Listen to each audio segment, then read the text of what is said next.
Hello ఎస్వీడేంటి Spider Man mask వేసుకొని spider T shirt వేసుకొని బ్లాక్ అండ్ వైట్లో కూర్చున్నాడు అనుకుంటున్నారా? Wait a second. Welcome to a new series suggestion. ఈరోజు మనం మాట్లాడుకోబోయే సిరీస్ వచ్చేది స్పైడర్ నోయర్. ఇది మనం చిన్నప్పటి నుండి కలర్ఫుల్గా చూసే స్పైడర్ వర్స్ అయితే అసలే కాదు. ఇది ప్యూర్గా 1930s జరిగే ఒక రా gritty like crime action drama genre. దీనిలో హీరో నేమ్ వచ్చేసి పీటర్ పార్కర్ కూడా కాదు. దీనిలో హీరో వచ్చేసి బెన్ రైలీ అనమాట.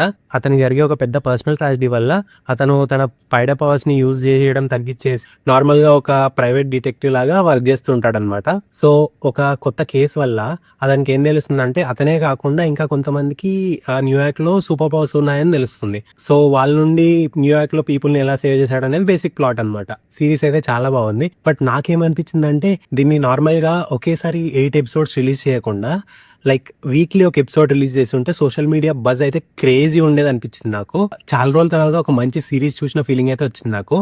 అండ్ ఇది అమెజాన్ ప్రైమ్లో ఉంది. పాయింట్ ఆఫ్ డిస్కస్డ్ ఏంటంటే ఇది both colour and black and వైట్లో ఉంది. నా పర్సనల్ సజెషన్ అయితే go for black and white అంట నేనైతే. ఎందుకంటే మీకు ఆ 1930s ప్యూర్ అథెంటిక్ ఫీల్ రావాలంటే watch in black and white. చాలా రోజుల తర్వాత మన మార్వెల్ అండ్ సోనీ నుండి ఒక సాలిడ్ కంటెంట్ అయితే వచ్చింది. ఇది ప్రైమ్ లో స్ట్రీమ్ అవుతుంది, వెళ్ళి చూసేయండి. ఇన్ కేస్ మీరు ఆల్రెడీ చూసుంటే ఎలా అనిపిస్తుందో మీరు కమెంట్లో చెప్పండి. And do follow for more videos like this.